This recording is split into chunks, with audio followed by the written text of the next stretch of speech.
I have seen the greatest of emperors fall, the smallest rise out of all. The war and its violence, the ocean and its silence, The birth of the rain, the molten lava drain, the heights of the mountains, the depth of the valleys, the momentary joys, and the everlasting sorrows. Yes, I have seen it all. momentary, ephemeral, eternal. youthful, childlike, and paternal. In tune and out of rhyme. I am time.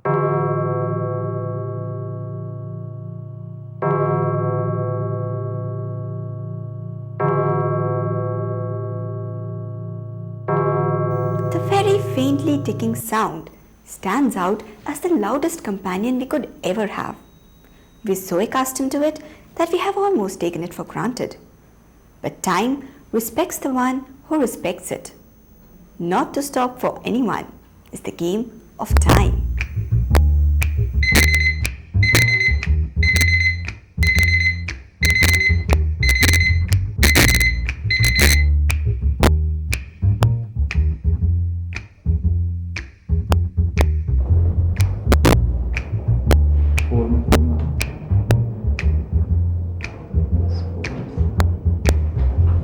Just 5 minutes left. Please hurry up.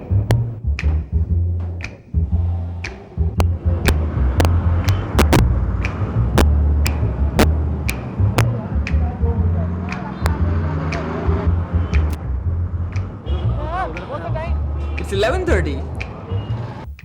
This man thinks he gave the exact time. But by the time he said 11:30, it was already 2 seconds past 11:30. The amazing fact that time never stops for anyone has always fascinated man. So come, let's take a walk through this maze of illusion. Time.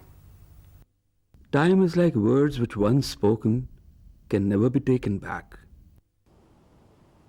It is like the river that always flows downwards. It is like the drooping flower which will never bloom again. It is like the old man's youth which will never come back and is blurred as his vision.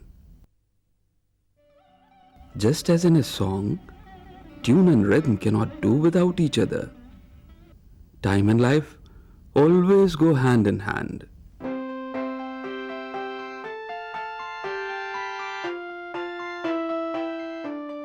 How I wonder what you are? Man has always been fascinated by celestial bodies. The beautiful silver moon, the infinite twinkling stars, and the bright yellow sun have evoked the inquisitiveness of man to unravel the mystery of what lies beyond them. Their changing positions and apparent motion through the sky have provided us a reference to measure the passage of time and to determine seasons, months, and years. The Sun Temple of Konark stands out as an example of how the king monitored his routine by looking at the shadows on the wheel which continuously change with lapse of time. The earliest Egyptian calendar began in 4236 BC when they realized that the dog star or Sirius rose next to the sun in every 365 days. As the hours pass by, we see the sun move at different angles across the sky, thus forming different shadows. Using this very concept, the Egyptians created shadow clocks or sundials in 1500 BC.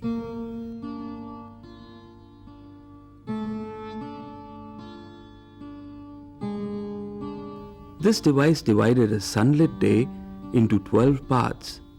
The shadows falling on each part indicated the time at that instant.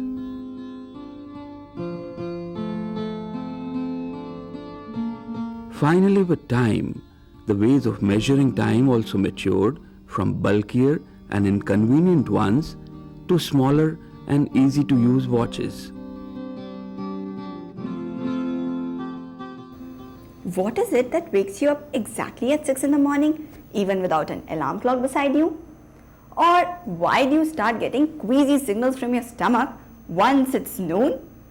Or for that matter, why is it so very difficult to keep your eyes open once you start yawning in the night?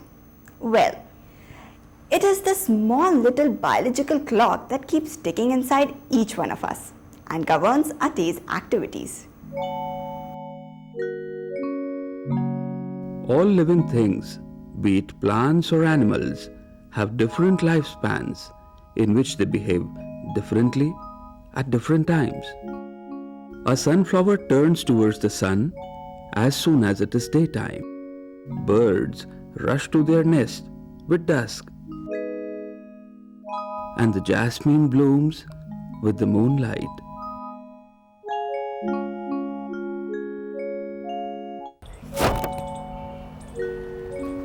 Did you know that everything in this world is relative? Just like for me, this umbrella is above my head, and for this umbrella, I am below it. Okay. Just like your father is older to you and at the same time younger to your grandfather? Well, this is the theory of relativity of time and space given by Albert Einstein. Okay, let me tell you a story. Once upon a time, there was a young astronaut who went to space and came back after 20 long years, only to find his young wife turned all grey when he was still young. Well, this happened because time actually shrinks for you if you are traveling with a speed very close to that of light. And for an observer on Earth, the time expands. This is called time dilation. To understand this, let us take the example of a passenger traveling in a train of colossal size and traveling with a speed very close to that of light. Suppose the passenger flashes a light sitting on the floor of the train up to the ceiling where the light is getting reflected with the help of a mirror. So the light travels a distance, say y, and it is reflected back traveling the same distance y. So for the passenger, the light has traveled a total distance 2y. Now what happens to the observer who is standing on the platform? He sees the light traveling, because the train is also moving, the light traveling taking this path and covering a distance z, coming back taking this path covering a distance z. So for him the light travels a total distance of 2z.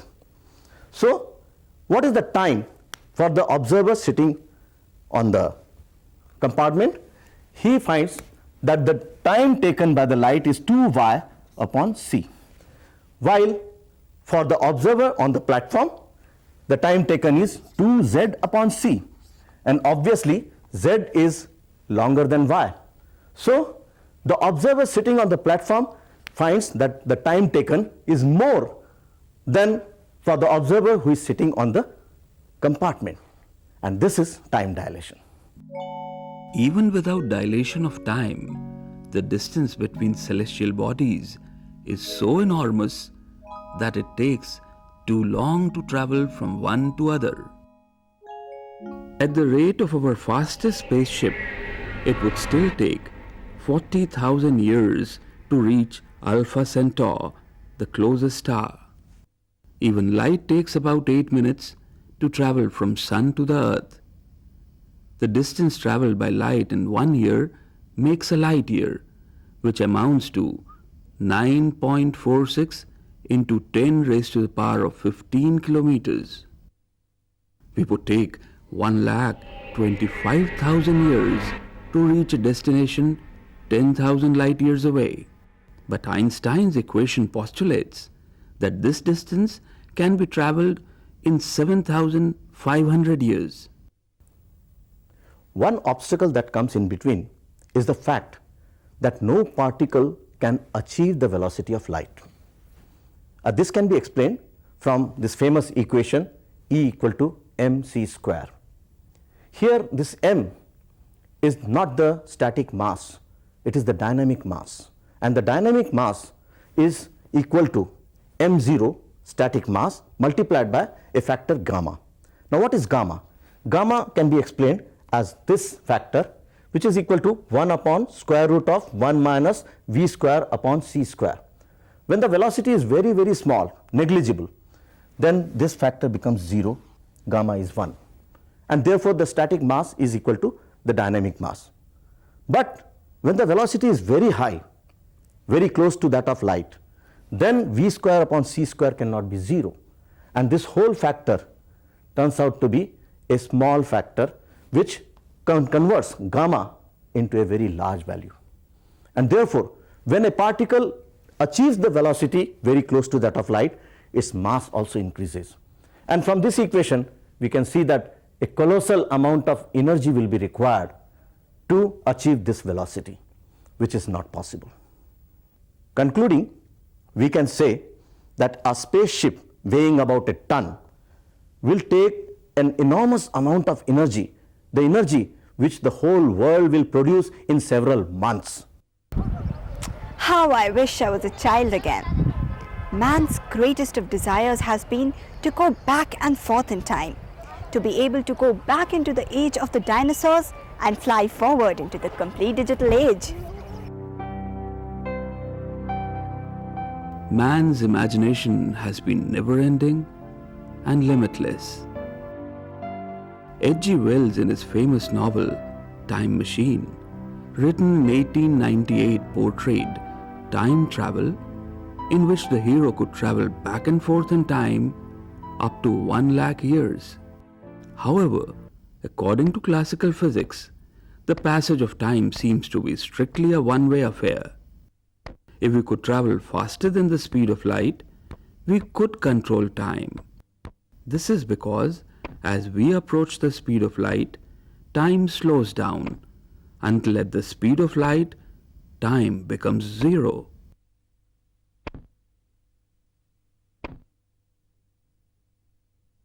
While scientists persevere to assess time with accuracy, it is the fleeting nature of time that concerns an average person.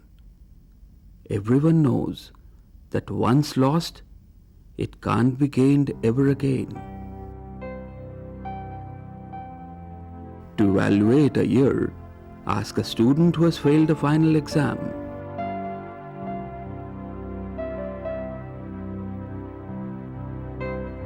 To measure a month, ask a mother who has given birth to a premature baby. To weigh the worth of a week, ask the editor of a weekly newspaper. To prize an hour, ask the lovers who are waiting to meet. To grasp the value of 1 minute, ask a person who has just missed a bus, train, or plane.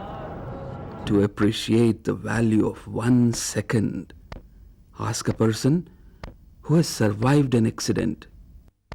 To treasure a millisecond, ask a person who has won a silver medal in the Olympics.